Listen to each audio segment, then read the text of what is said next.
بسم الله الرحمن الرحيم. الحمد لله رب العالمين الرحمن الرحيم مالك يوم الدين، ونشهد أن لا إله إلا الله، ونشهد أن سيدنا ومولانا محمدا عبده ورسوله أرسله إلى الناس كافة بشيرا ونذيرا. أما بعد، فإن خير الحديث كتاب الله، وخير الهدي هدي محمد صلى الله عليه وسلم، وشر الأمور محدثاتها، وكل محدثة بدعة، وكل بدعة ضلالة، وكل ضلالة في النار. أعوذ بالله السميع العليم من الشيطان الرجيم. بسم الله الرحمن الرحيم. إن عدة الشهور عند الله 12 شهرا في كتاب الله يوم خلق السماوات والأرض منها 4 حرم، ذلك الدين القيم، فلا تظلموا فيهن أنفسكم، وقاتلوا المشركين كافة كما يقاتلونكم كافة، واعلموا أن الله مع المتقين. سبحانك لا علم لنا إلا ما علمتنا إنك أنت العليم الحكيم. رب اشرح لي صدري ويسر لي أمري واحلل عقدة من لساني يفقه قولي واحلل عقدة من لساني يفقه قولي. عزیز ساتھیوں اور دینی بھائیوں، بدعات، ان کی حقیقت، ان کے پھیلنے کے اسباب اور ضمنی طور پر ان سے بچاؤ کی جو صورت ہے، اس سے متعلق ہم اور آپ ایک جامع بیان سن رہے تھے.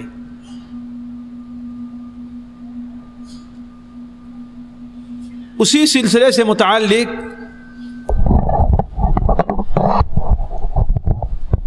مجھے بھی کچھ باتیں کہنے کے لیے حکم دیا گیا ہے، جن سے متعلق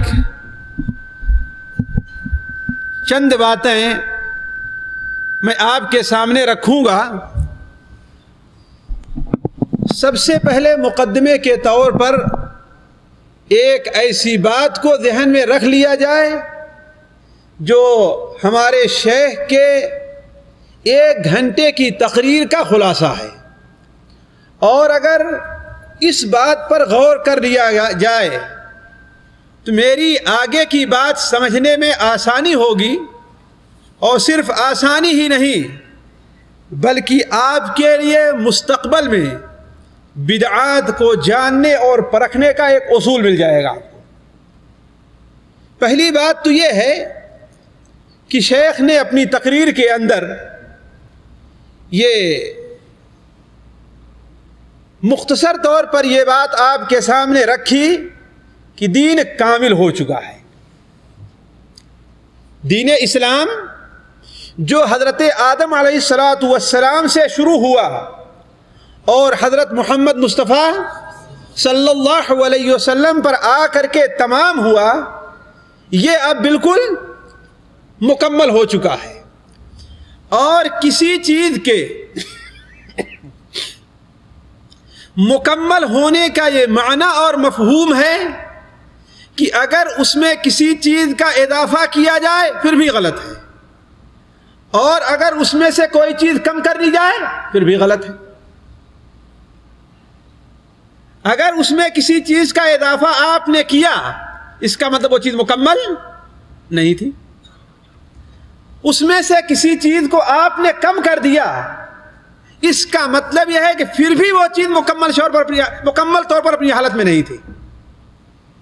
تو دین اسلام کو مکمل دین مان لینا اس بات کی واضح دلیل ہے کہ اللہ کے رسول صلی اللہ علیہ وسلم کی لائی ہوئی شریعت کے اندر نہ تو اب کوئی کمی کی جا سکتی ہے اور نہ ہی کوئی زیادتی کی جا سکتی ہے.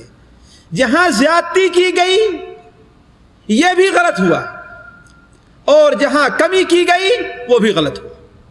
اور بدعت یہی چیز ہے کہ دین کے اندر کسی نئی چیز کا اضافہ کر دیا جائے، یہ تو پہلی بات ہے، اور اس کو اچھی طریقے سے اپنے ذہن میں رکھیے آپ۔ روزہ ہے، نماز ہے، حج ہے، زکوٰۃ ہے، جتنی عبادات کے کام ہیں، ان میں کوئی بھی ایسا طریقہ، کوئی بھی ایسی عبادت کا کوئی ایسا طریقہ جو اللہ کے رسول صلی اللہ علیہ وسلم سے ثابت نہیں ہے، وہ طریقہ اگر ایجاد کیا گیا تو وہ بدعت کا طریقہ ہوگا، وہ اللہ کے رسول صلی اللہ علیہ وسلم کی مخالفت ہوگی، آپ کے ساتھ خیرخواہی نہیں ہوگی۔ پہلی چیز۔ دوسری چیز جس کی طرف شیخ صاحب نے اپنے تقریر کے درمیان ہماری اور آپ کی رہنمائی کی، وہ یہ ہے کہ اللہ کے رسول صلی اللہ علیہ وسلم نے یہ بات اپنی امت کی خیر خواہی کے لیے بڑے واضح طور پر بیان کر دی کہ وَمَن يَعِشْ مِنْكُمْ بَعْدِي فَسَيَرَى اخْتِلَافًا كَثِيرًا، تم میں سے جو شخص ہمارے بعد زندہ رہے گا وہ بہت زیادہ اختلاف دیکھے گا۔ یعنی اس امت کے اندر کلمہ لا الہ الا اللہ اور محمد الرسول اللہ، اس کلمے کو پڑھنے والے کے بیچ میں اختلافات ہوں گے، اور تھوڑے بڑے اختلافات نہیں بلکہ بہت سارے اختلافات ہوں گے۔ اور جیسا کہ شیخ نے آپ کو اللہ کے رسول صلی اللہ علیہ وسلم کی حدیث سکھائی کہ امت کتنے فرقوں میں بٹ جائے گی، 73 فرقوں میں بٹے گی۔ اور علماء عقیدہ کا یہ کہنا ہے یہ 73 فرقے تو وہ ہیں جو اصولی حیثیت رکھتے ہیں، ورنہ ان فرقوں کے ضمن میں سینکڑوں فرقے پیدا ہوں گے۔ مثال کے طور پر شیعہ فرقے کو لے لیجئے، اس کے 20-30 سے زائد فرقے صرف ایک فرقے کے اندر پیدا ہوئے۔ اب آپ اس ناحیے سے سوچئے کہ کتنا اختلاف امت کے اندر پیدا ہوا، ایک 73 اور پھر 73 کے بعد اس کی فروعات اور اس کی شاخیں نکلنی شروع ہو گئی۔ آپ صلی اللہ علیہ وسلم نے اس سے بچنے کا طریقہ کیا بیان فرمایا، غور کرنے کی بات ہے۔ آپ نے کیا فرمایا؟ علیکم بسنتی وسنت الخلفاء الراشدین المہدیین من بعدی، تم میری سنت اور میرے طریقے کو لازم پکڑے رہنا، اور میرے بعد جو ہمارے ہدایت یافتہ خلیفہ ہیں ان کے راستے پر تم لوگ بھی چلتے رہنا۔ یہاں سے ایک اصول ہمیں اور ملا کہ ہر وہ کام جو اللہ کے رسول صلی اللہ علیہ وسلم کی سنت سے نہ ثابت ہو اور خلفائے راشدین کا اس پر عمل نہ ہو، وہ طریقہ کیا ہوگا؟ بدعت ہوگا، دین کے اندر زیادتی ہوگی، وہ گمراہی کا راستہ ہوگا، اختلاف سے بچنے کا راستہ وہ نہیں ہوگا۔ ہے بات واضح نا؟ آخر آپ صلی اللہ علیہ وسلم کا یہ فرمانا کہ تم میرا راستہ، میری سنت، میرا طریقہ اور میرے بعد خلفائے راشدین کے طریقے کو اپنائے رکھنا، اس کا مطلب کیا ہے کہ خلفائے راشدین کا جو طریقہ ہوگا، ان کی جو سنت ہوگی، اس سے ہٹ کر کے جو طریقہ اپنایا گیا وہ طریقہ کیا ہوگا؟ بدعت کا ہوگا۔ اگر کوئی ایسا کام ہے جو نبی صلی اللہ علیہ وسلم کی سنت پہ نہیں ہے اور خلفائے راشدین کے طریقے پر نہیں ہے تو وہ عمل کیا ہوگا؟ بدعت کہلائے گا، چاہے جتنے سارے لوگ اس کے اوپر عمل کرتے ہیں، چاہے پورے ملک کے لوگ اس کے اوپر عمل کر رہے ہیں۔ جیسا کہ شیخ نے اشارہ کیا کہ بدعات کے پھیلنے کا ایک سبب یہ بھی ہے کہ لوگ سواد اعظم اور کثرت کو دیکھتے ہیں، کتنے لوگ ہیں اتنا عمل کر رہے ہیں پھر بھی کیسے غلط ہو سکتا ہے؟ تو یہ اصول لے لینا چاہیے کہ جو طریقہ اللہ کے رسول صلی اللہ علیہ وسلم اور خلفائے راشدین کے طریقے کے خلاف ہوگا وہ کیا ہوگا؟ وہ بدعت ہوگا، دین کے اندر زیادتی ہوگی، شریعت کی مخالفت ہوگی، وہ سنت کبھی نہیں ہو سکتا۔ ٹھیک ہے نا؟ یہ دونوں باتیں ذہن میں آئی۔ پہلی بات کیا ہے کہ دین کامل ہے، مکمل ہے، اس میں نہ کمی ہو سکتی ہے اور نہ. اور دوسری چیز کیا ہے کہ جو طریقہ اللہ کے رسول صلی اللہ علیہ وسلم کا طریقہ نہ ہو اور خلفائے راشدین کا طریقہ نہ ہو، وہ طریقہ کیا ہوگا؟ دین کا طریقہ نہیں ہوگا، بدعت کا ہوگا. تیسری چیز آئیے، اللہ کے رسول صلی اللہ علیہ وسلم کی متعدد حدیث حضرت عمران بن حسین اور دوسرے صحابہ کرام سے مروی ہے کہ خیر الناس قرنی ثم الذین یلونہم ثم الذین یلونہم، بہترین لوگ میرے زمانے میں رہنے والے لوگ ہیں. سب سے بہترین لوگ کون ہیں؟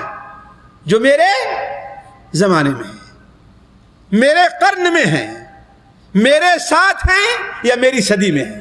علی اختلاف علماء کے بیان کے مطابق جو میرے ساتھ ہیں یا میری صدی میں ہیں، میرے زمانے میں، جس زمانے میں ہوں.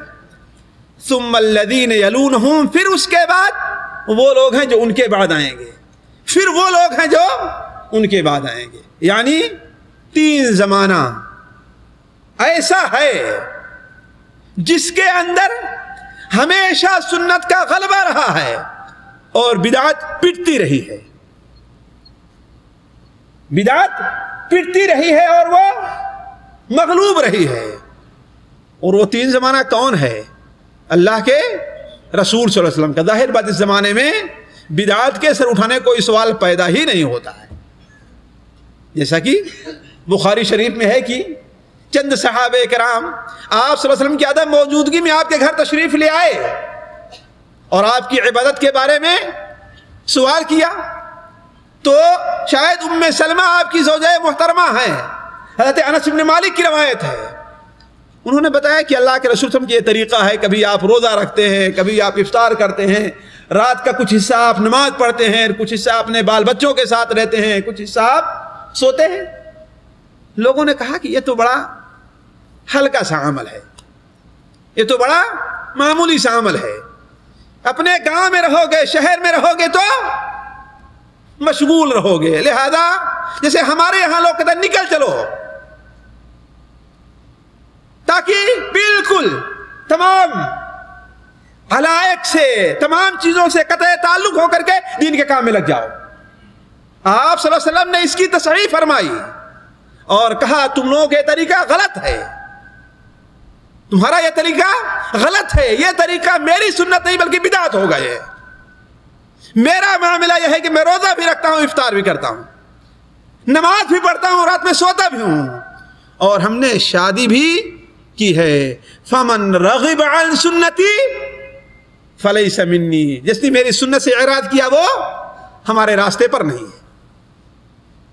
صحابہ کرام رضوان اللہ علیہم کا زمانہ یا تابعین کا زمانہ، جیسا کہ آپ نے ایک مثال سنی کہ ایک بدعتی نے سر اٹھایا تو حضرت عمر فاروق رضی اللہ عنہ نے کیا اس کے ساتھ، اس کی کس طریقے سے پٹائی کر دی. تو علماء کہتے ہیں کہ اس زمانے کے، تینوں زمانے کے خیر اور بہتر ہونے کی ایک وجہ یہ بھی ہے کہ اس زمانے میں سنت کا دورہ اور غلبہ رہا ہے اور بدعت مغلوب اور پٹتی رہی ہے. اسی لیے بعض حکام جو بسا اوقات غلطی پر ہوتے تھے، غلطی پر ہونے کا میرے کہنے کا مقصد یہ نہیں ہے کہ وہ ہر طریقے سے غلطی،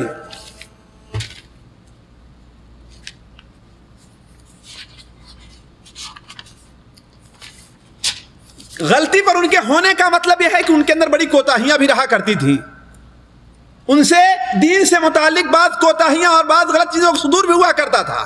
لیکن دین کے غلبہ کا یہ عالم تھا کہ خالد بن عبداللہ القصری، یہ جو اپنے وقت کا بصرہ کے اندر گورنر تھا، اس شخص نے ایک بدعتی جاد بن درہم کو لے آیا اور بقرعید کے دن، جس نے القدر کی اور جہمیت کی بدعت کو اس قوم میں ایجاد کرنا چاہا تھا امت مسلمہ میں، بقرعید کے دن عید کی نماز پڑھی، عید الاضحیٰ کی، اور سب کے سامنے لا کر کے اسے تباہ کر دیا اور کہا اے لوگو تم اپنی قربانیاں کرو، میں جاد بن درہم کی آج قربانی کر رہا ہوں.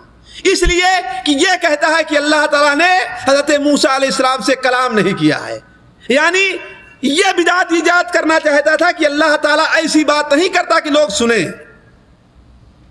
اللہ حالانکہ اہل سنت والجماعت کا یہ عقیدہ اللہ کلام بھی کرتا ہے، لیکن اس کے کلام کرنے کی کیفیت وہ نہیں جو ہم کرتے ہیں. آپ نے کلام کی اللہ تبارک و تعالیٰ نے، اور وہ کلام حضرت موسیٰ علیہ السلام نے سنا. حضرت موسیٰ علیہ السلام نے سنا. اللہ تبارک و تعالیٰ اس بات پر قادر ہے کہ بغیر منہ کے بھی بات کر سکتا ہے، بغیر کان کے بھی سن سکتا ہے، بغیر آنکھ کے بھی دیکھ سکتا ہے. لیکن اگر ان چیزوں کا ثبوت قرآن اور حدیث میں آ جائے کہ اللہ کی آنکھ ہے تو ہم مان لیں گے کہ اللہ کی آنکھ ہے، لیکن ہماری آنکھ کی طرح نہیں ہے. تو یہ بدعتی جو پیدا ہوا، ان تمام چیزوں کا انکار کرنا شروع کیا. تو خالد بن عبداللہ قصری نے کیا کام کیا کہ اسے ذبح کر دیا وہیں پر. تو ان تین زمانوں کے بہترین زمانہ ہونے کی ایک بہت بڑی وجہ یہ بھی ہے کیا کہ اس وقت سنت کا غلبہ رہا ہے اور بدعت بری طریقے سے پیٹی جاتی رہی ہے. تو میں عرض کر رہا تھا آپ سے کہ یہ تین چیزیں ہیں، ان کو ہمیشہ اپنے سامنے رکھیے. پہلی چیز کیا ہے کہ دین مکمل ہے، اس میں نہ کمی ہو سکتی نہ زیادتی ہو سکتی ہے. دوسری چیز کیا ہے بتائیے، بھول گئے اتنی دیر میں. دوسری چیز کیا ہے؟ ہاں، اللہ کے رسول صلی اللہ علیہ وسلم اور خلفائے راشدین کی سنت. آپ صلی اللہ علیہ وسلم کی سنت اور خلفائے راشدین کی سنت کے خلاف اگر کوئی چیز ہے، یعنی آپ سے اور آپ کے خلفاء سے اگر کوئی چیز ثابت نہیں ہے تو اس کا مطلب کیا ہے؟ وہ بدعت ہے. اسی طریقے سے جس چیز کا وجود تین ان زمانوں میں جن کی فضیلت اللہ کے رسول صلی اللہ علیہ وسلم بیان فرمائی ہے، آپ کا زمانہ، صحابہ یا تابعین کا زمانہ اور تبع تابعین کا زمانہ، اس زمانے میں اگر کوئی چیز نہیں ہے تو وہ چیز کیا کہلائے گی؟ بدعت کہلائے گی.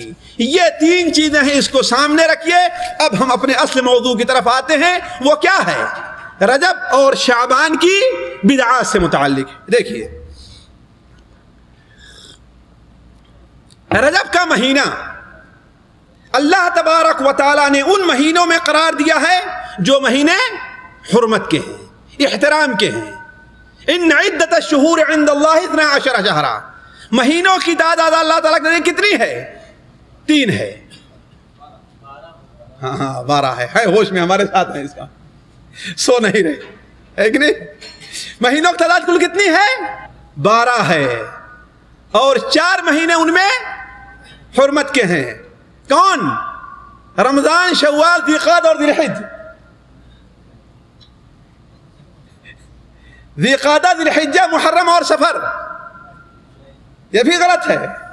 ذی القعدہ، ذی الحجہ، محرم اور رجب، یہ صحیح ہے. جی ہاں، یہ 4 مہینے حرمت کے ہیں. ذی القعدہ، ذی الحجہ، محرم، یہ 3 مہینے لگاتار ہیں. اور بیچ میں جا کر کے ایک مہینہ کون ہے؟ رجب کا ہے. یہ 4 مہینے اللہ تبارک و تعالیٰ نے حرمت کے قرار دیے ہیں. یعنی ان 4 مہینوں کو اللہ تبارک و تعالیٰ نے وہ مقام احترام کا دیا ہے جو دوسرے مہینوں کا نہیں ہے. اور یہ تعداد 12 مہینے کی اور ان 4 مہینے کی حرمت کی کب سے چلی آ رہی ہے؟ جس دن سے اللہ تعالیٰ نے آسمان اور زمین کو پیدا فرمایا ہے.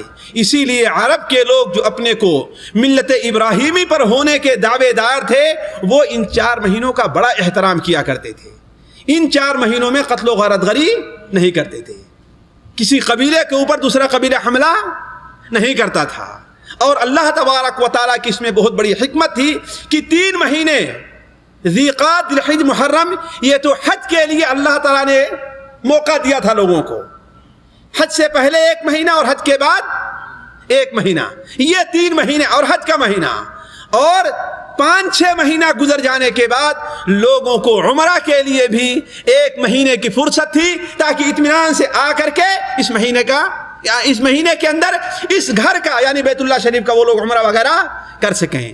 اسی لیے عرب کے اندر زمانے جاہلیت میں رجب کی بڑی اہمیت تھی. جو اہمیت رجب کو حاصل تھی وہ دوسرے مہینے کو نہیں حاصل تھی. کیوں؟ اس لیے کہ ادھر تو 3 مہینے پڑ جاتے تھے جس میں کافی کشادگی رہا کرتی تھی، اور یہاں کر صرف 1 مہینہ رہا کرتا تھا. صرف 1 مہینہ رہتا تھا، جس کے جو وقت محدود تھا اسی کے اندر لوگوں کو سفر کرنا ہے، آنا ہے، جانا ہے، ایک دوسرے سے ملاقاتیں کرنی اور امن اور چین کے ساتھ پورے عرب کے اندر سیر کرنا ہے۔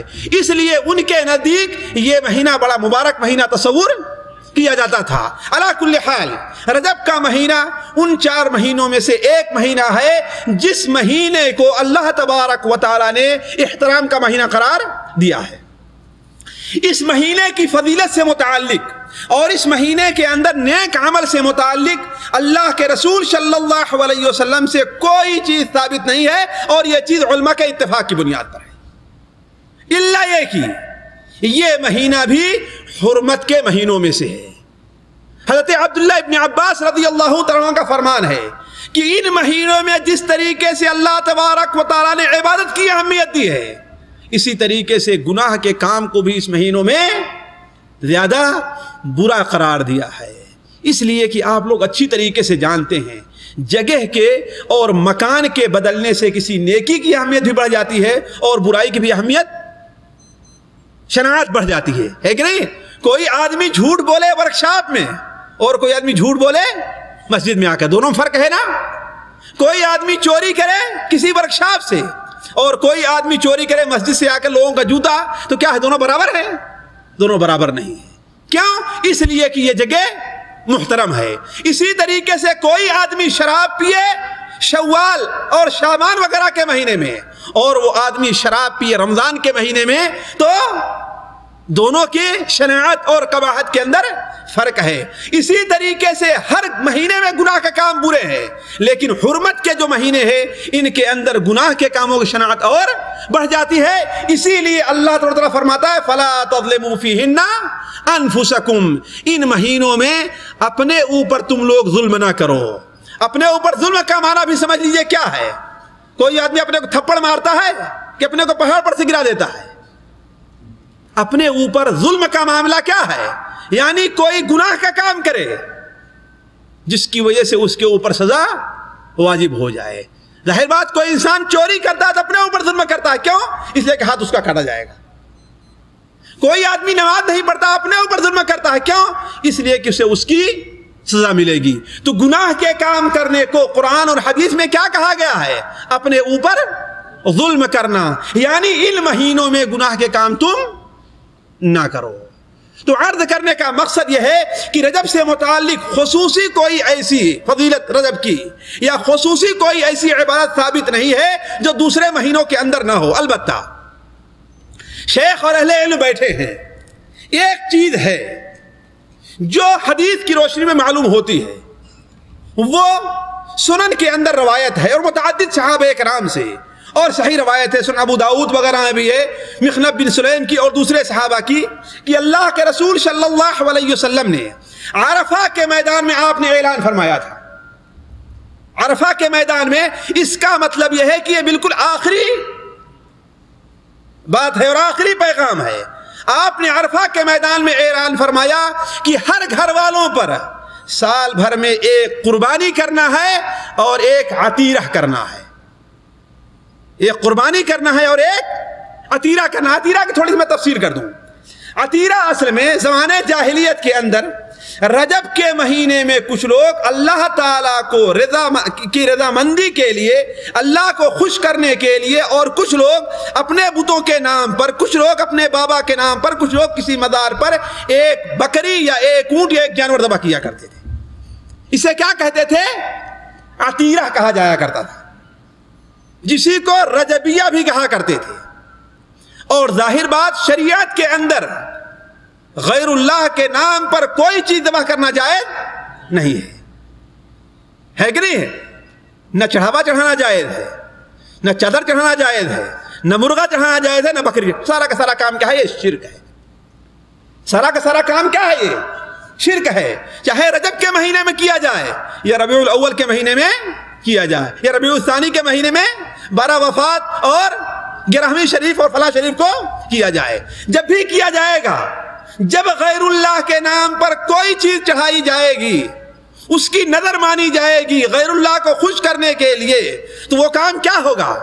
شرک میں داخل ہوگا۔ اسی لیے ایک نقطہ اور بتا دوں، بہت سے لوگ اس کے شریک رہے تھے۔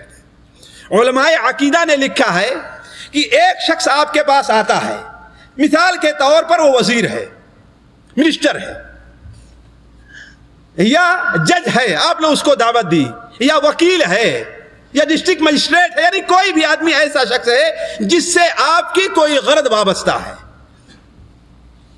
آپ کے پاس مہمان کے طور پر آتا ہے، اب آپ اس کے لیے مرغا یا بکرا ذبح کرتے ہیں، آپ کے پاس طاقت نہیں ہے اور آپ کا جی بھی نہیں کہہ رہا ذبح کرنے کے لیے، لیکن سوچتے ہیں کہ اگر آج ہم نے اس ذبح نہیں کیا اس کے لیے تو میرا کام نہیں ہوگا۔ علماء کہتے ہیں یہ بھی شرک میں داخل ہے۔ کیوں؟ اس لیے کہ تم نے مہمانی کی نیت سے اور اللہ کو خوش کرنے کے لیے جانور ذبح نہیں کیا، اگرچہ اللہ کے نام پر ذبح کیا ہے، لیکن تمہارا مقصد اللہ تعالیٰ کو خوش کرنا نہیں ہے۔ کس کو خوش کرنا ہے؟ اس انسان کو خوش کرنا ہے۔ اس لیے یہ چیز کیا داخل ہوگی؟ شرک کے اندر داخل ہو جائے گی۔ اسی لیے شرک کا معاملہ بڑا نازک ہے، بڑا گمبھیر ہے اور بڑا باریک ہے۔ اس سلسلے میں اچھی طریقے سے معلومات حاصل کرنا چاہیے۔ آپ غور کریں اس بارے میں کتنے لوگ اس مصیبت و شرک کے اندر گرفتار ہیں، بلکہ عمومی طور پر جن کے پاس اس قسم کے بڑے لوگ آتے ہیں وہ عمومی طور پر اسی نیت سے جانور ذبح کرتے ہیں یا مرغا ذبح کرتے ہیں، اللہ کو خوش کرنا مقصد۔ اگر وہیں پر آپ کی نیت ہو، ایک محترم آدمی آیا ہے، اللہ کے رسول صلی اللہ علیہ وسلم کا سنن ابو داؤد میں فرمان ہے کہ یا عائشہ انزل الناس منازلہم، اے عائشہ لوگوں کو ان کے مقام پہ رکھو، لوگوں کو ان کے مقام پہ رکھو۔ ایک عام آدمی آیا، اس کی مہمان نوازی صرف گوشت سے کر دی جائے، یہ اس کا مقام ہے، اور ایک بڑا آدمی آیا، اس کی مہمان نوازی کے مناسب کیا چیز ہے؟ مرغا اور بکرا ہے۔ یہ اللہ تعالیٰ کو راضی کرنے کے لیے کہ اللہ نے مہمان نوازی کا حکم دیا ہے، آپ وہی جانور ذبح کریں جس پر آپ کو ثواب ملے گا۔ لیکن آپ یہ کریں کہ بھائی اگر ذبح نہیں کروں گا تو ناراض ہو جائے گا اور میرا فلاں کام جو ہونے والا ہے وہ رک جائے گا، تو یہی چیز کیا ہو جائے گی؟ شرک کے اندر داخل ہو جائے گی۔ تو بات نکلی تھی وہاں سے کہ رجبیہ سے متعلق اللہ کے رسول صلی اللہ نہیں زمانے جاہلیت میں لوگ رجب کے مہینے میں ایک بکری یا ایسا جانور ذبح کرتے تھے، اور اس کے اندر بدعت یہ پیدا کر دیے تھے کہ وہ جانور بتوں کے نام پر لے جاتے تھے اور اسی پر اس کا خون بھی گرایا کرتے تھے۔ جس طریقے سے آج لوگ سال بھر بکرا اور مرغا پالے رکھیں گے، جب عرس کا زمانہ آئے گا تو لے جا کر کے وہاں پر ذبح کر دیں گے۔ ہوتا کہ نہیں ہوتا ہے؟ یہ وہی جاہلیت کی سنت ہے جسے آج ہم زندہ کر رہے ہیں، اور یہ شرک کے اندر بلکہ بسا اوقات شرک اکبر میں داخل ہے۔ اگر یہ جانور اس کے نام پر چھوڑا گیا ہے اور وہاں لے جا کر کے اس کو خوش کرنے کے لیے ذبح کیا جا رہا ہے، یہی چیز شرک اکبر میں داخل ہو جائے گی۔ تو زمانے جاہلیت کے لوگ یہ کام کیا کرتے تھے۔ حالانکہ ایک بکرا ذبح کرنا اللہ تعالیٰ کے نام پر ہو اور غریبوں پر تقسیم کرنا ہو، چاہے جس مہینے کے اندر ہو، یہ چیز کیا ہے؟ ثواب کا کام ہے۔ تو اللہ کے رسول صلی اللہ علیہ وسلم نے کیا بیان فرمایا؟ ہر گھر والوں پر سال بھر میں ایک قربانی اور ایک عطیرہ ہے۔ اور نسائی شریف کی ایک روایت میں آپ نے کیا فرمایا؟ العطیرۃ حق، عطیرہ کیا ہے؟ حق ہے۔ یہاں سے یہ مسئلہ استنباط کیا جا سکتا ہے، البتہ آپ لوگ ابھی سوال لکھ لیں اور شیخ کے پاس بھیج دیں گے نماز کے بعد، کہ کہاں تک ہے۔ ان حدیث کی بنیاد پر بہت سے علماء نے یہ کہا ہے کہ ہاں، اگر اللہ تعالیٰ کو خوش کرنے کے لیے، اس کی رضامندی کے لیے رجب کے اندر کوئی آدمی کوئی ایسا بکرا جانور ذبح کرتا ہے اور اسے غریبوں پر تقسیم کرتا ہے تو یہ چیز بدعت میں داخل نہیں ہوگی، بلکہ احادیث سے یہ چیز ثابت ہے۔ اسی طریقے سے صحابہ کرام کے بعد آثار سے پتہ چلتا ہے، جیسے حضرت عمر فاروق رضی اللہ تعالیٰ عنہ، حضرت عائشہ رضی اللہ تعالیٰ عنہ، حضرت عبداللہ بن مسعود، کہ یہ لوگ رجب میں بسا اوقات عمرہ بھی کیا کرتے تھے۔ لیکن یہ نہیں کہ صرف رجب ہی میں کوئی آدمی عمرہ کرے۔ یہ ایسی چیزیں ہیں جو علماء کے اقوال سے میرے سامنے رجب کی کسی بھی حصے سے کسی بھی قسم کی خصوصیت سے متعلق آئی ہیں۔ اس کے علاوہ باقی چیزیں جو رجب سے متعلق بیان کی جاتی ہیں اس کے اندر کوئی حقیقت نہیں۔ مثال کے طور پر جیسے شیخ نے ابھی ایک نماز کی طرف اشارہ کیا کہ رجب کے اندر کچھ لوگ مخصوص نماز پڑھتے ہیں اور وہی نماز 15 شعبان کو ہی پڑھتے ہیں، اسے کیا کہتے ہیں؟ صلاۃ الرغائب کہا جاتا ہے۔ اور اللہ کا شکر ہے کہ ہمارے ہاں کم سے کم یہ بدعت ہے بھی تو پھیلی ہوئی نہیں ہے، چند مخصوص لوگوں کے اندر محصور ہو کر کے رہ جائے گی، اور اللہ کرے کہ اور محصور ہو جائے۔ اللہ کرے بالکل زمین دوز ہو جائے وہ، اس کا کہیں پتہ نہ چلے اس بدعت کا. اور یہ بدعت 465 کے بعد ایجاد ہوئی ہے. اس سے پہلے صلاۃ الرغائب نام کی کوئی چیز کسی کتاب کے اندر نہیں ملتی تھی. اب آپ اس پر بات پر غور کر لیجئے کہ دین کامل ہے. صحابہ کرام کے زمانے میں نہیں تھی اور خیر القرون میں یہ چیز نہیں پائی جا رہی تھی. اس کا مطلب صلاۃ الرغائب کیا ہوگی؟ بدعت ہوگی. دوسری بدعت جو آج بڑی مصیبت یہ ہے اور بڑی مشکل یہ ہے کہ پھیلتی جا رہی ہے اور بعد ہماری ان جماعتوں میں پھیلتی جا رہی ہے جو لوگ دین کی تبلیغ کے اندر بڑے سرگرم نظر آتے ہیں. بعض لوگوں کو ہم نے یہ دیکھا ہے کہ معراج کی جو شب ہوتی ہے اس کے اندر جا کر کے عبادت کرتے ہیں اور اس کے بعد اس کے دن کا روزہ رکھتے ہیں. معراج کی جو شب ہوتی ہے اس دن جاگیں گے اور اس رات کو جاگیں گے اور اس دن کو روزہ رکھتے ہیں. اللہ کے رسول صلی اللہ علیہ وسلم، صحابہ کرام اور تابعین سے اس قسم کی کوئی بات ثابت نہیں ہے. اور یہ بات اچھی طریقے سے ذہن میں رکھنا چاہیے کہ نعوذ باللہ من ذالک معراج کی اہمیت اور اس کی فضیلت کا کوئی منکر نہیں ہے. ہم اس کا انکار نہیں کرتے. ہمارا یہ یقین ہے، ہمارا یہ عقیدہ ہے کہ معراج اللہ کے رسول صلی اللہ علیہ وسلم کے بہت بڑے فضائل میں سے آپ کی ایک فضیلت ہے اور آپ کے بڑے معجزات میں سے ایک بہت بڑا معجزہ ہے. جیسا کہ پچھلے دنوں میں ہم نے آپ صلی اللہ علیہ وسلم کی اس معراج سے متعلق بات فضیلت اور اشارہ بھی کیا. پہلی فضیلت آپ کی کیا ہے کہ اللہ تبارک و تعالیٰ نے آپ سے گفتگو فرمائی، لیکن کہاں؟ 7ویں آسمان پر، اس سے بھی آگے بلا کر کے. اور یہ مقام کسی دوسرے نبی کو حاصل نہیں ہوا ہے، کسی دوسرے نبی کو حاصل نہیں ہوا ہے. اور دوسری فضیلت، اللہ کے رسول صلی اللہ علیہ وسلم نے اس رات کو جب رات ختم ہونے لگی اور فجر کا وقت آیا ہے تو اللہ کے رسول صلی اللہ علیہ وسلم کے لیے اللہ تبارک و تعالیٰ نے تمام انبیاء کو اٹھایا، چاہے جس شکل میں اٹھایا ہو، روح کے ساتھ، جسم کے ساتھ، ہمیں اس کی کیفیت سے کوئی تعلق نہیں ہے. لیکن یہ حدیث میں ہے کہ تمام انبیاء آپ کے پاس لائے گئے اور آپ نے ہر ایک کی امامت فرمائی. کتنے نبیوں کی؟ 1,24,000 انبیاء کی آپ نے امامت کی. آپ کی چھوٹی فضیلت ہے؟ کسی دوسرے کو فضیلت حاصل نہیں ہے. اور یہ کہ اللہ کے رسول صلی اللہ علیہ وسلم کی نبوت کا اقرار اگرچہ مکہ کے مشرکین نہیں کر رہے تھے، اگرچہ طائف کے لوگوں نے آپ کو پتھر برسائے تھے، لیکن اللہ تعالیٰ نے فرمایا کہ اے محمد اللہم صلی اللہ علیہ وسلم، آپ پریشان کیوں ہوتے ہیں؟ آپ کا مقام تو یہ ہے کہ اگر یہ لوگ آپ کی نبوت کو نہیں مانتے تو 7 آسمان کے فرشتے اور وہاں پر جو انبیاء موجود ہیں، اللہ نے انہیں مقام دیا ہے، وہ انبیاء بھی آپ کی نبوت کا اور آپ کی رسالت کا اقرار کر رہے ہیں. یہ معمولی فضیلت تھی. لیکن کسی چیز کے افضل ہونے کا یہ مفہوم قطعاً نہیں ہے کہ اس دن کو عبادت کا دن قرار دیا جائے. علی سبیل المثال جمعہ کا دن ہے، بہت سے علماء کے نزدیک عرفہ کے دن سے بھی افضل جمعہ کا دن ہے، لیکن خصوصی طور پر جمعہ کے دن کا روزہ رکھنا جائز ہوگا؟ نہیں جائز ہوگا، ہے کہ نہیں ہے؟ خصوصی طور پر جمعہ کی رات کو جا کر عبادت کرنا جائز ہوگا؟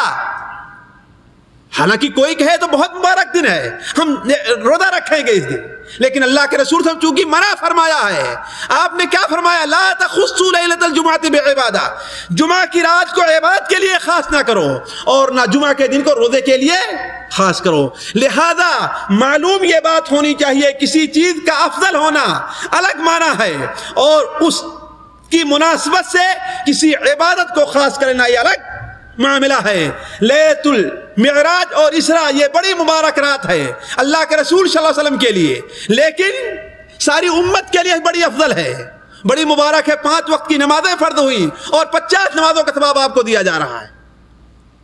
اور اللہ تبارک و تعالیٰ نے اسی رات اللہ کے رسول صلی اللہ علیہ وسلم وعدہ کیا تھا کہ آپ کی امت کے تمام لوگ جو گناہ کا کام کرتے ہیں اگر استغفار کریں تو ہم انہیں معاف کر دیتے ہیں، ہے کہ نہیں؟ اسی رات تو ملی ہے امت کو یہ چیز. حضرت عبداللہ مسعود کی روایت ہے. اور ایک چیز ملی تھی کیا؟ سورہ بقرہ کے آخر کی 2 آیتیں. تو افضل بھی ہے مبارک بھی ہے، سب کچھ ہے، لیکن چونکہ اللہ کے رسول صلی اللہ علیہ وسلم نے اس رات کو جا کر بات نہیں کی ہے لہذا ہم بات نہیں کریں گے۔ اور اللہ تبارک و تعالیٰ کی بڑی مصلحت ہے، اللہ کا کوئی کام حکمت سے خالی نہیں ہوتا، یہ بات صحیح ہے نا؟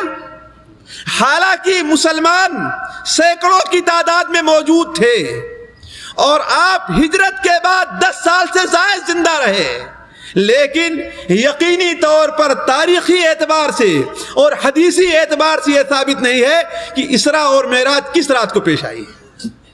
اللہ نے اسی لیے بھلا دیا ہے، لوگ اسے بدعت کا ذریعہ نہ بنا لیں۔ کوئی بھی سیرت کتاب آپ اٹھا کے دیکھ لیجئے، الرحیق المختوم، اس کے اندر اسراء اور معراج کا حادثہ اور واقعہ کب پیش آیا ہے 6 اقوال نقل کیے، ہے کہ نہیں؟ تو یہ اللہ تعالیٰ کی بہت بڑی حکمت ہے کہ کس یقینی طور پر کس تاریخ کو اسراء اور معراج کا واقعہ پیش آیا، اللہ نے اسے امت سے چھپا لیا ہے، نہیں معلوم ہے کسی کو، تاکہ لوگ اسے بدعت کا ذریعہ نہ قرار دیں۔ اور اس مہینے میں جو ایک بہت بڑی بدعت ایجاد کی جاتی ہے، بلکہ اسی بدعت سے جانا ہی جاتا ہے، وہ کیا ہے؟ رجب کا کنڈا۔ یہ کس تاریخ کو منایا جاتا ہے؟ جی بتائیں؟ 22 رجب۔ اور کس لیے مناتے ہیں بتاتے ہیں؟ نہیں مناتے کس لیے ہیں؟ امام جعفر کے ایصال ثواب کے لیے۔ امام جعفر صادق، امام جعفر ابن محمد ابن علی ابن حسین ابن علی رضی اللہ تعالیٰ عنہ، یہی تو ہے نا شیخ؟ جعفر ابن محمد ابن علی ابن حسین ابن علی، 148 میں ان کا انتقال ہوا ہے، اور سیرت اور تاریخ کی کتابوں میں، سیر اور تاریخ کتابوں میں انہیں جعفر الصادق کے نام سے جانا جاتا ہے، جعفر اور صادق کے نام سے جانا جاتا ہے۔ ان کا انتقال 148 کے اندر ہے، اور کس مہینے میں ہے؟ کس مہینے میں ہے؟ رجب کے مہینے میں نہیں ہے، نہیں رجب کے، شوال کے مہینے میں ہے۔ تاریخ کی کتاب اٹھائیے، ایک تاریخ کتاب کا حوالہ دے رہا ہوں، ابن خلقان کتاب، کیا نام ہے شیخ؟ سیرت پر جو ہے وفیات الاعیان، وفیات الاعیان، اس کے اندر اٹھا کے دیکھ لیجئے، صراحت کے ساتھ انہوں نے لکھا ہے کہ شوال 148 ہجری میں ان کا انتقال ہوا ہے۔ اب سوال یہ پیدا ہوا، انتقال تو ہے شوال میں، اور آپ ایصال ثواب کا کام کب کر رہے ہیں؟ ان کے رجب میں 3-4 مہینہ پہلے ہی کر لے رہے ہیں، آتا کہ جلدی کھانے کو مل جائے۔ وہ ہمارے شیخ نے بات کہی نا کہ اس میں کوئی نہ کوئی ایسی بدعت جو ایجاد کی ہے لوگوں نے تاکہ کھانے کا ایک ذریعہ ہو جائے، اور بدقسمتی سے ہر مہینے کے اندر کوئی نہ کوئی چیز ایجاد ہوگی، حتیٰ کہ جن راتوں کی فضیلت ثابت ہے ان راتوں کو عبادت کے بجائے انہوں نے کھانے کی رات بنا لیا ہے۔ جیسے لیلۃ القدر کو دیکھیے، مٹھائیاں ہوتی ہیں، سوئیاں پکتی ہیں، سارا کا سارا کام ہوتا رہتا ہے۔ جمعرات ہے، فضیلت کی رات ہے، لیکن جمعرات کی روٹی ضرور چاہیے، اس لیے کھانے کا کوئی نہ کوئی ذریعہ ہونا چاہیے۔ تو جہاں پر کھانے کا ذریعہ آ جائے وہاں پر آپ یقینی طور پر جان لیجئے کہ یہاں دال میں کالا کچھ ضرور ہے، کوئی ملاوٹ اس کے اندر ضرور آئی ہے۔ تو عرض کرنے کا مقصد، رجب کا کنڈا جو ہے، جو امام جعفر کے نام سے کیا جاتا ہے، تاریخی اعتبار سے نہ تو امام جعفر رحمہ اللہ کی پیدائش رجب کے اندر ہے اور نہ ہی ان کی وفات ہے، بلکہ بعض تاریخ نگاروں نے تو یہ لکھا ہے کہ رجب کے کنڈے کی بدعت سب سے پہلے ہندوستان سے شروع ہوئی ہے، اور حقیقت بھی یہ ہے۔ آپ عرب دنیا میں یہ بدعت نہیں پائیں گے، شاید عرب دنیا میں بدعت نہیں پائی جائے گی، کہیں پتہ لگا لیں آپ کسی سے بھی، رجب کے کنڈے کی بدعت وہ نہیں جانتے کہاں پر۔ رجب کے کنڈے کی بدعت ہندوستان سے پیدا ہوئی ہے، اور اس وقت جب مغل خاندان کی پکڑ پبلک پر کم ہونے لگی ہے اور شیعیت نے ہندوستان کے اندر زور پکڑا ہے، شیعیت نے، نوابوں نے زور پکڑا ہے، تو اس وقت یہ بدعت ہندوستان کے مغربی یوپی رامپور کے علاقے سے تقریباً ایجاد ہوئی ہے۔ اور اردو کا ایک مشہور شاعر امیر مینائی نے یہ بدعت ایجاد کی ہے، اور اس کے ایجاد کی وجہ بھی کیا ہے؟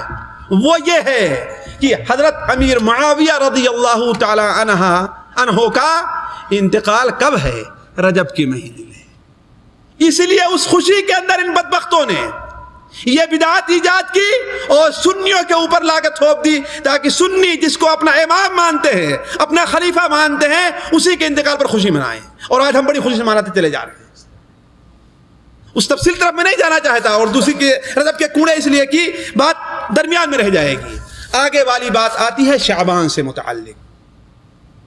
شعبان ان مبارک مہینوں میں سے ہے جس مہینے کی اہمیت اللہ کے رسول صلی اللہ علیہ وسلم بہت دیا کرتے تھے، حتیٰ کہ حضرت انس بن مالک، حضرت اسامہ بن زید، حضرت ام سلمہ، حضرت عائشہ رضی اللہ تعالی عنہم اجمعین، ان تمام لوگوں کی روایات کا خلاصہ یہ ہے، بخاری مسلم تمام کتب حدیث میں یہ ہے کہ اللہ کے رسول صلی اللہ علیہ وسلم جس کثرت سے شعبان کا روزہ رکھتے تھے کہ دوسرے مہینے کو روزہ نہیں رکھتے تھے، حتیٰ کہ حضرت ام سلمہ کی روایت یہ ہے کہ بسا اوقات آپ پورے مہینے شعبان کو روزہ رکھ جایا کرتے تھے۔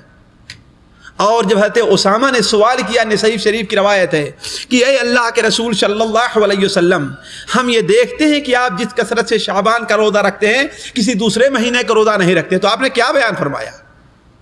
یہ وہ مہینہ ہے جو دو مبارک مہینوں کے بیچ میں آتا ہے۔ مبارک مہینے یہ میری طرف سے اضافہ ہے، یہ وہ مہینہ ہے جو دو مبارک مہینوں کے بیچ میں آتا ہے۔ کس میں؟ رمضان میں، اور رمضان کے اور رجب کے۔ رمضان میں لوگ کثرت سے عبادت کرتے ہیں، اور رجب کو بھی لوگ احترام کی حیثیت دیتے ہیں۔ حافظ ابن حجر نے اس حدیث سے استدلال کیا ہے کہ گویا کہ لوگ رجب کے مہینے بھی روزہ رکھتے تھے۔ آپ نے کیا بیان فرمایا؟ یہ مہینہ رجب اور رمضان کے بیچ میں ہے جس مہینے میں لوگ اللہ تعالیٰ کی عبادت سے غافل ہو جاتے ہیں، اور میں یہ چاہتا ہوں کہ میں اس مہینے میں کثرت سے عبادت کروں تاکہ ہمارے اعمال اللہ تعالیٰ کے حضور اس حال میں پیش ہوں کہ میں روزے سے ہوں۔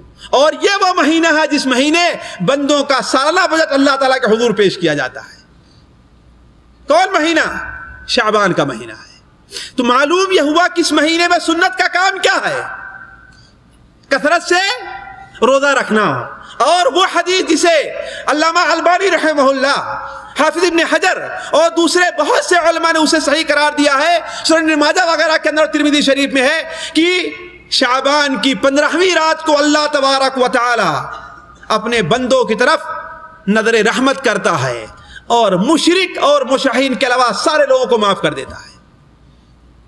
اس حدیث کی صحت علماء کے نزدیک مختلف بھی ہے، لیکن اگر صحیح ہے تو اس کا مطلب یہ ہے کہ دو اور اہم کام اس مہینے کے ہمارے اور آپ کے سامنے آتے ہیں۔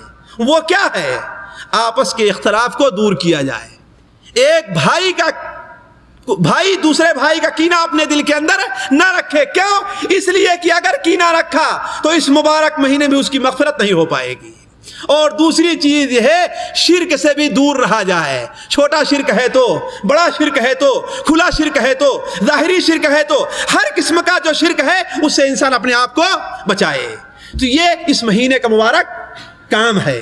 کون سا کام؟ کثرت سے روزہ رکھا جائے، اور دوسرا آپسی اختلاف کو، انشقاق کو، پھوٹ کو، جس کی اس وقت امت مسلمہ حتیٰ کہ ایک ساتھ کام کرنے والے، ایک روم میں رہنے والے، ایک مجلس کے اندر بیٹھنے والے دو بھائی آپس میں رہتے ہیں لیکن دونوں کے دل ایک دوسرے سے ملے نہیں رہتے ہیں۔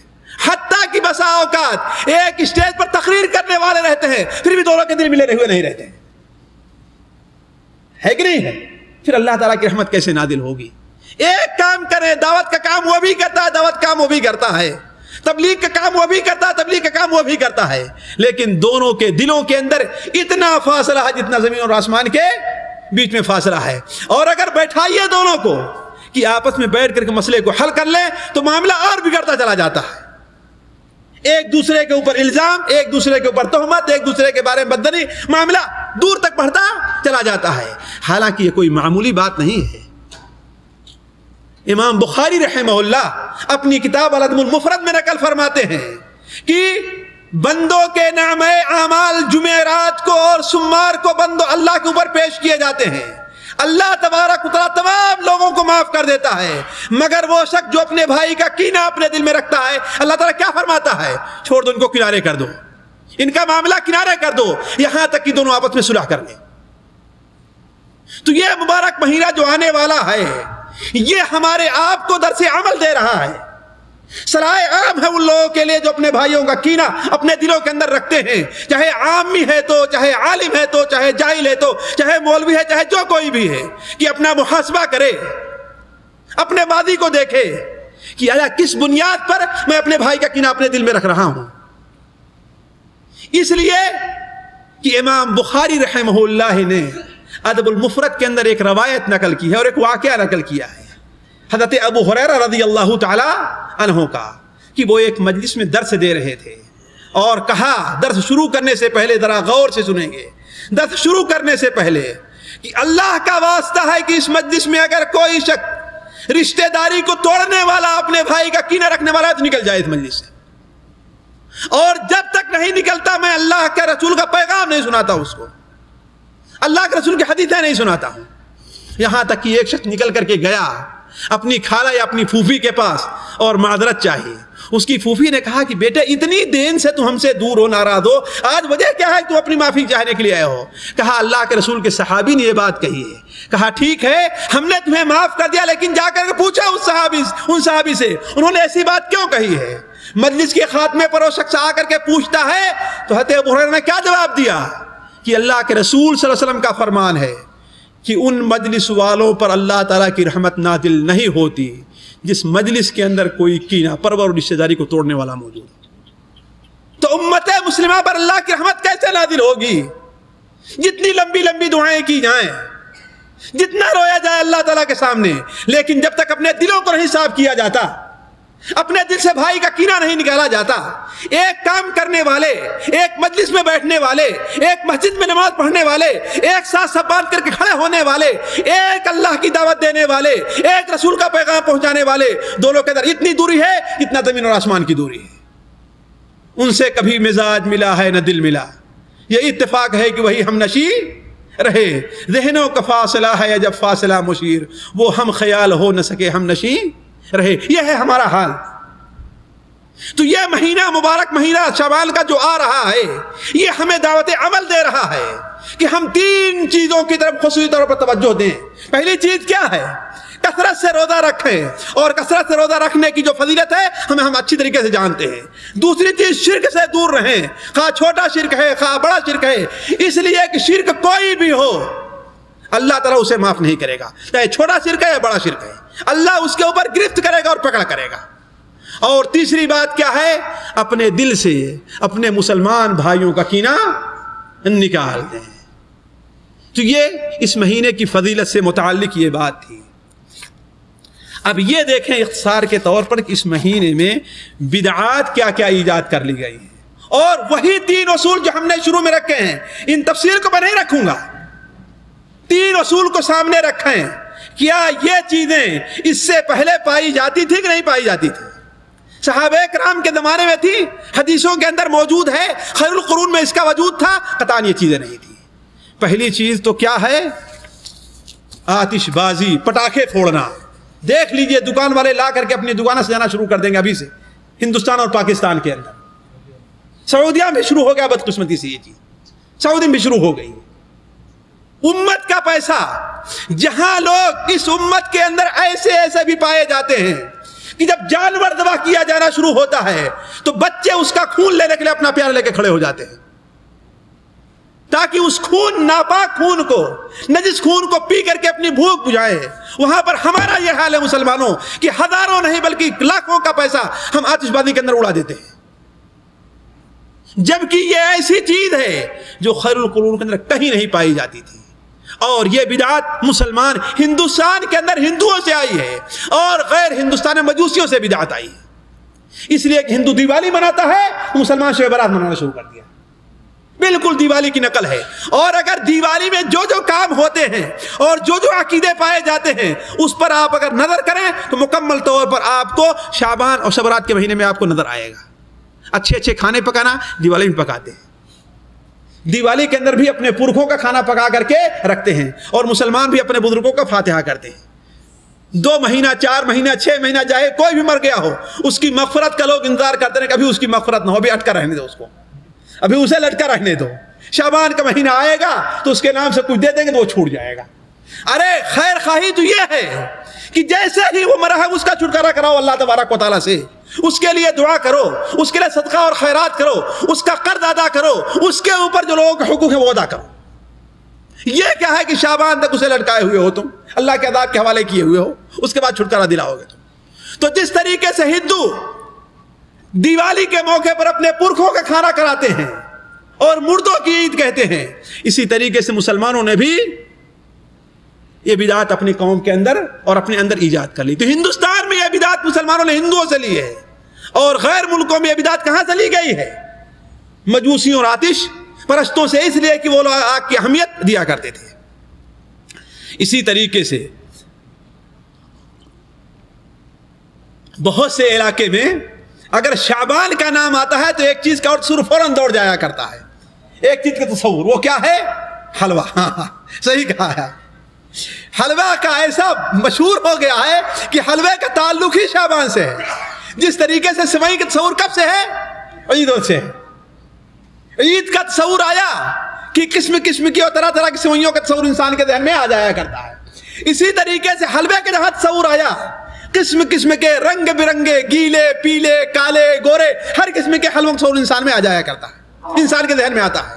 حتیٰ کہ یقینی طور پر بعض جگہوں سے یہ بات معلوم ہوئی ہے کہ بسا اوقات عورتیں اپنا زیور گرو رکھ کر کے حلوہ بنانے کے لیے سامان لے کر کے آتی ہیں۔ اور ہم نے ایک شخص ہے جس کے گھر کا واقعہ ہے سنا کہ بسا اوقات حلوہ شعبان میں پکتا ہے اور کھایا کب تک جاتا ہے؟ محرم کی 10ویں تاریخ تک۔ ذرا بتائیے کتنا حلوہ پکایا جاتا ہوگا؟ یہ کیا چیز ہے؟ وہی حلوہ پوڑی جو ہندوؤں کی ہے، وہی رسم ہم نے اپنے یہاں ایجاد کر لی ہے۔ شریعت میں اس کا کوئی ثبوت نہیں ہے اور کوئی اس کا تصور نہیں ہے۔ بدقسمتی سے ہمارے کھانے والے مولوی جب کوئی بدعت ایجاد کرتے ہیں تو اس کی کوئی نہ کوئی دلیل ضرور سوچ لیا کرتے ہیں، اس لیے کہ عام لوگوں کو قائل کرنا ہے نا، اور ضروری ہے کہ اس کا تعلق اللہ کے رسول صلی اللہ علیہ وسلم یا صحابہ کرام سے ہو تاکہ لوگ اسے آسانی سے مان بھی لیں، ہے کہ نہیں ہے؟ یہ ضروری سمجھتے ہیں وہ۔